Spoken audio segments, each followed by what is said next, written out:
My father-in-law told me I wasn't welcome at my own baby shower because only real family gets to celebrate. I showed up anyway. My seat had been removed. My name was erased from the cake. When I confronted them, my sister-in-law laughed and said, "This isn't about you. You were just the incubator." My husband just stood there, silent, holding her plate. I walked out crying only to discover what he'd been hiding in the trunk of his car the entire time. Hi, my name's Cassidy. I'm from a small town in Indiana, real small, the kind of town where everybody knows your parents, your teachers, even your dog's name. I married Mason Morrison 3 years ago and moved to his hometown just outside Charlotte, North Carolina. I didn't have a lot of family of my own. My mom passed when I was young. My dad remarried and forgot about me mostly. So when Mason's family said they were big on family, I thought maybe this was my chance to finally belong somewhere. From the start, I could tell I was being tolerated more than welcomed. His mom, Patty, always had a polite smile that never reached her eyes. His sister, Heather, barely talked to me unless Mason was around. And his dad, Gerald, only ever seemed to talk to Mason like I wasn't even standing there. But Mason told me it was normal. "They're just private people," he'd say. "Give it time." I gave it 3 years. It never changed. When I found out I was pregnant, it was the happiest moment of my life. We had been trying for almost 2 years. Doctors, tests, heartbreak after heartbreak. I started to believe it would never happen for us. Then one night, staring at a plastic stick in the bathroom, everything changed. I ran to Mason, shaking and crying, holding the test. He picked me up and spun me around, laughing and crying too. I thought this would finally be it. Finally, they would love me. At first, it seemed that way. Patty called me a few times, asking how I was feeling. Gerald even grunted, good news, when Mason told him. Heather sent me a text once with a picture of a crib she liked. I held onto every little crumb they gave me. Then Patty and Heather decided to throw a baby shower. They said they'd handle everything and told me not to worry. 2 weeks before the shower, Patty called me. "Hey, sweetie," she said, all syrupy sweet. "So, we've been thinking. It's probably better if the shower is just family."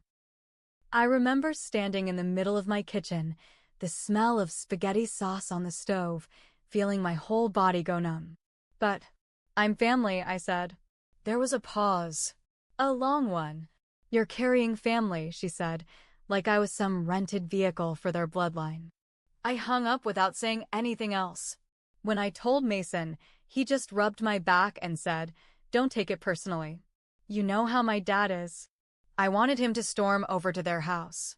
I wanted him to defend me. Instead, he told me to rest and watch some TV.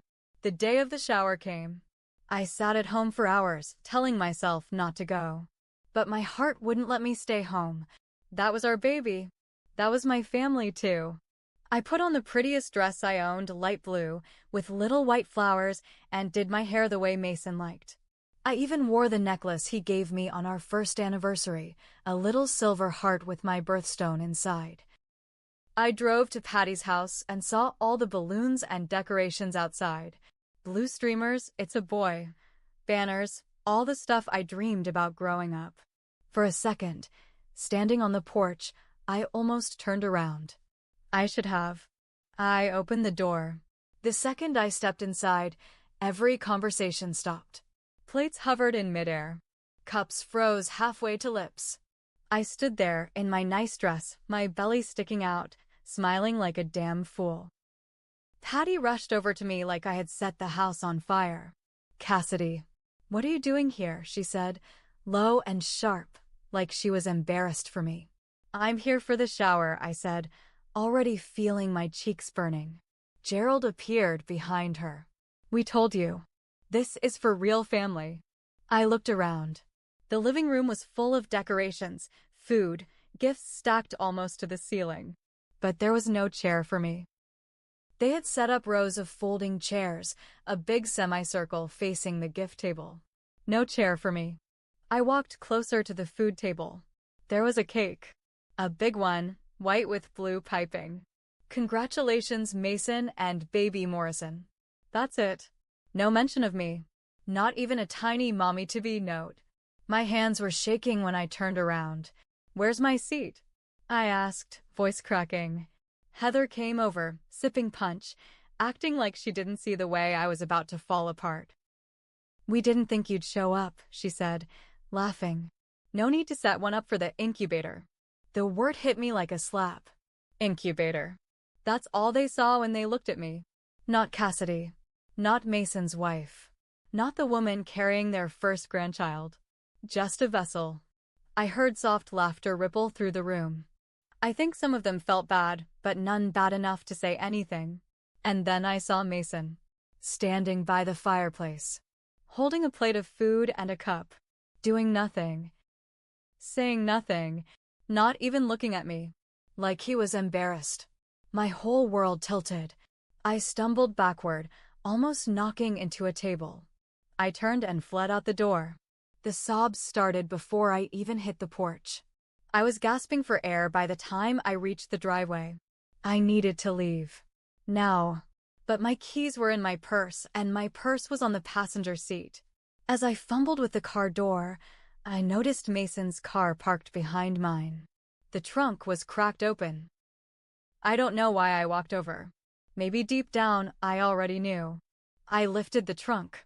2 suitcases sat inside. Both mine, and a manila envelope on top. I picked it up with shaking hands. Inside were divorce papers. Already filled out.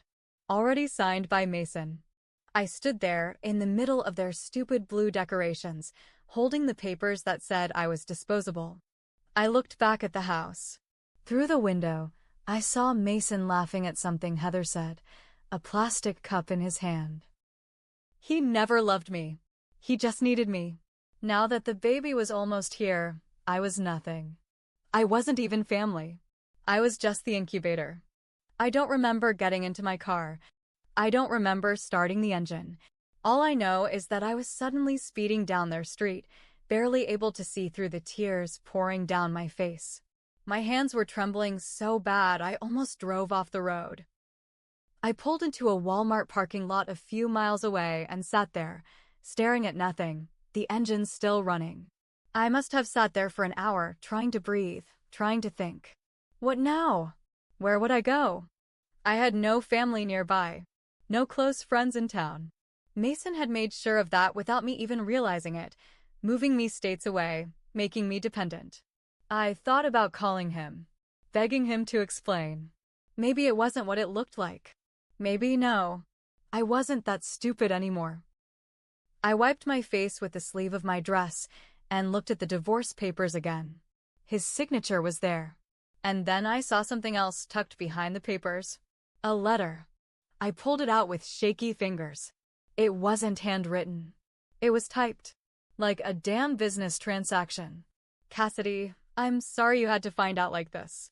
The truth is, this marriage hasn't been working for a long time. You know it too. This baby deserves the Morrison name, but we both know you don't fit here. You never did. I'll be filing for full custody once he's born. It's better this way. Less complicated. Please don't make this harder than it needs to be. Mason. Less complicated. Like ripping my heart out with some neat little errand on his to-do list. I started shaking so badly I almost dropped the paper. Full custody. They didn't just want me gone. They wanted my baby. I pressed my hands against my belly. No, I whispered. No.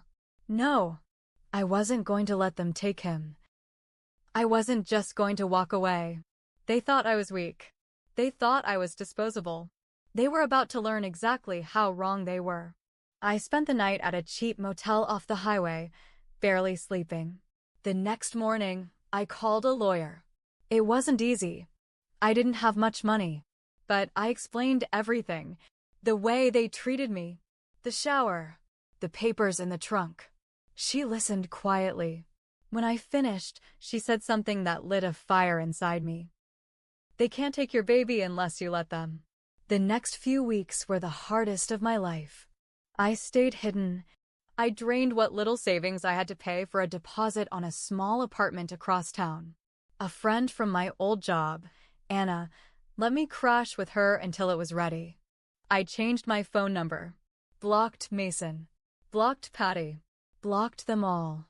They tried calling, texting, even showing up at Anna's apartment.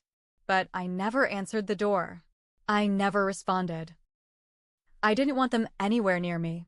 My lawyer filed paperwork immediately contesting any claim Mason tried to make. She advised me not to tell them where I was living. Not yet. Then something else happened that made everything worse. I got a call from my OB. Someone had tried to access my medical records. They had called pretending to be me. When the receptionist caught on and refused, the caller started screaming at her, calling her names. The receptionist thought I should know. I knew exactly who it was.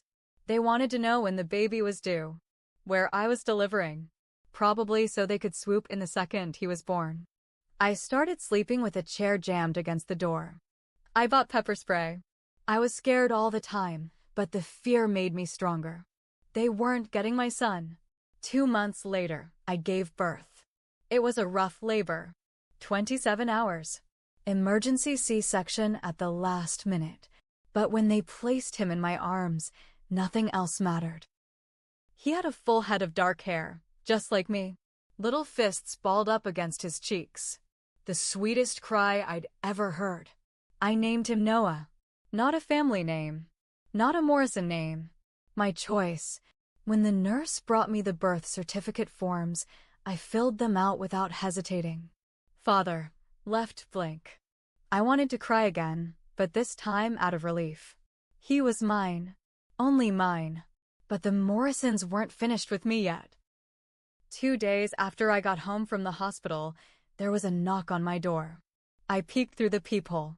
Mason, standing there in jeans and a button-up, a bunch of white roses in his hand like he hadn't just tried to erase me from his life. I froze. He knocked again. Cassidy, please. I just want to see my son. My stomach twisted. He knew where I live now. Somehow he found me. I pressed my hand against the door to steady myself. No, I said, loud enough for him to hear. He stayed out there for a long time. I sat on the floor, rocking Noah in my arms, listening to the sound of him knocking over and over. Finally, he left. But I knew it wasn't over. Not yet. After Mason left that night, I barely slept. I sat up on the couch with Noah, every little sound outside making me jump. I kept checking the locks. Double, triple checking the windows. I knew him showing up like that wasn't random. It was a warning. 2 days later, I found a piece of paper tucked into my mailbox. No envelope. No stamp. It was a summons. Mason was taking me to court for full custody. He claimed I was emotionally unstable and unfit to raise a child without family support. The words blurred in front of my eyes. He had no proof. No reason. Just bold lies typed up on legal paper. But I knew the Morrisons had money. Lawyers. Connections. Influence in town. I felt like I was drowning. I called my lawyer, sobbing so hard she could barely understand me. She told me to come in the next morning. We needed to fight it hard and fast. That night, I packed a bag for Noah and me. I was scared they might try something before the court date. Scared they might try to take him. I drove 2 hours out of town to a cheap motel, checking into a room under a fake name. Every knock on the door made my heart race. I didn't even turn the lights on. I rocked Noah in the dark, whispering to him over and over, I won't let them take you. I won't. In the weeks leading up to court, things got uglier. I started noticing strange cars parked across the street from my apartment. Different cars each time, but always the same pattern, someone just sitting there, pretending to look at their phone, pretending not to watch. One night, someone banged on my door at 3 a.m., yelling, police. But when I looked through the peephole, it wasn't a cop. It was Gerald, Mason's father. I didn't open the door. I called the real police instead. When the officers got there, Gerald was gone. They filed a report, but not much else.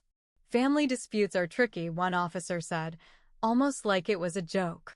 I didn't laugh. There was nothing funny about what was happening to me. The day of the first court hearing finally came. I walked into the courtroom holding Noah so tightly he squirmed. Mason was already there, sitting with two expensive-looking lawyers and Patty at his side. Patty glared at me like I was dirt under her shoe. Mason wouldn't even look at me. When the judge came in, everything moved so fast it made my head spin.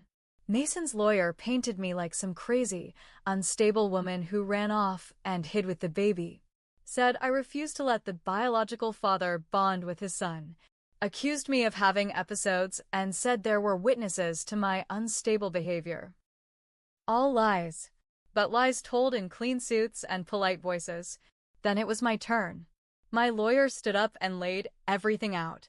The shower, the way they treated me, the divorce papers hidden in the trunk, the fake attempts to access my medical records, the harassment at my door. She even had the motel receipts, proving I fled because I was scared for my safety. The judge listened to it all, stone-faced.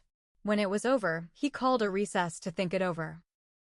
I sat in the hallway on a hard bench, rocking Noah, feeling like my heart was going to explode. Mason came out a few minutes later, walking toward me. He had that same fake smile he used when he wanted something. "Cassidy," he said, voice low, "you can still fix this. Give him to us. We'll take care of him. You can go back to your life." I stared at him. He really thought I would just hand over my baby like an old jacket he didn't want anymore. "No," I said, my voice shaking but firm. "You're making a mistake," he said, leaning closer. "You're nobody, Cassidy. You have nothing. You're going to lose." I stood up, Noah cradled against my chest. "You'll have to kill me first." His face twisted into something ugly then. Something I hadn't seen before. Something dangerous. I turned and walked back into the courtroom. I didn't look back. When the judge finally came back, he looked tired. He ruled temporary sole custody to me, pending a full investigation. I almost collapsed from relief. But he warned me, the fight wasn't over. Mason's side had filed for a full custody trial. It would happen in 3 months. 3 months to prove I deserved to keep my son. 3 months for them to try to destroy me. Those 3 months almost broke me. Every day was a battle. I didn't have money for a fancy lawyer like Mason did.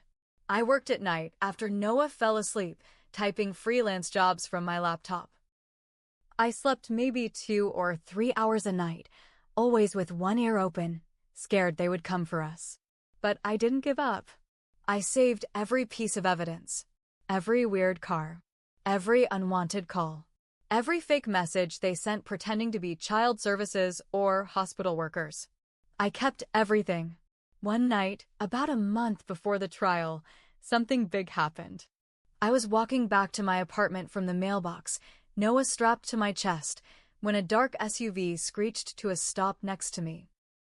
2 men jumped out. I didn't even think. I ran.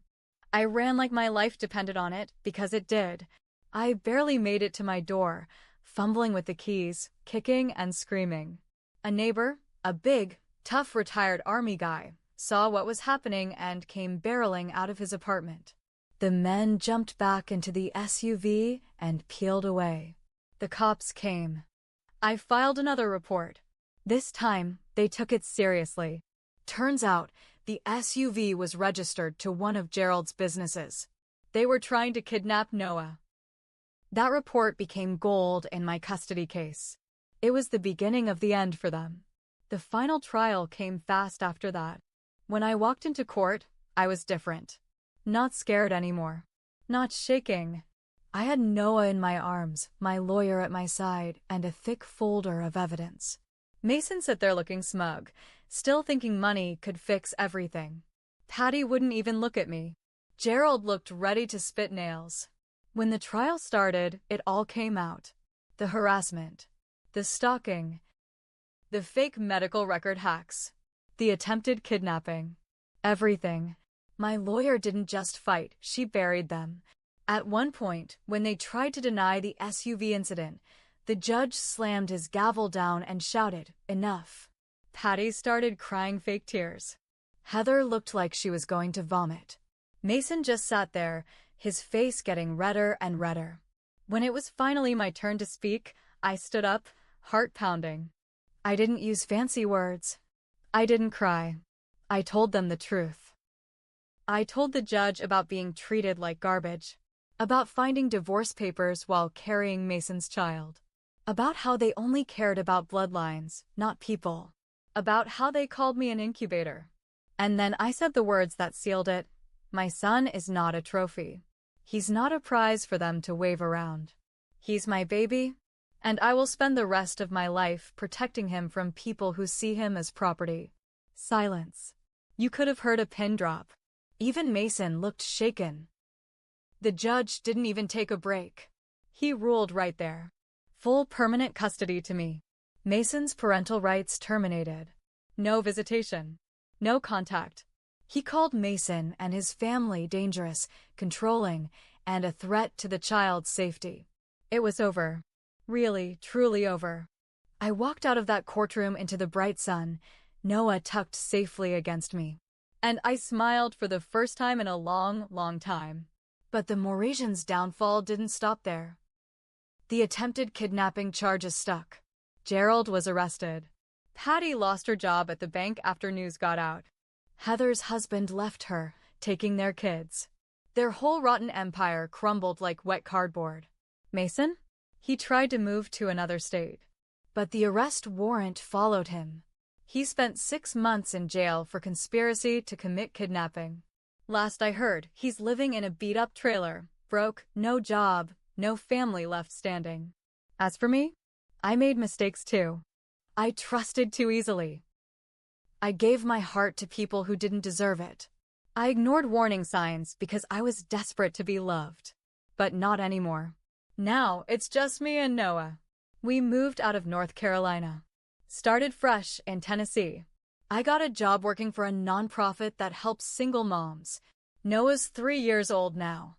Healthy, happy, laughing all the time. And every night, when I tuck him into bed, I whisper, "Mommy's got you." Always. Because I learned the hard way, family isn't blood. It's love. And real family? They fight for you. They don't fight to own you.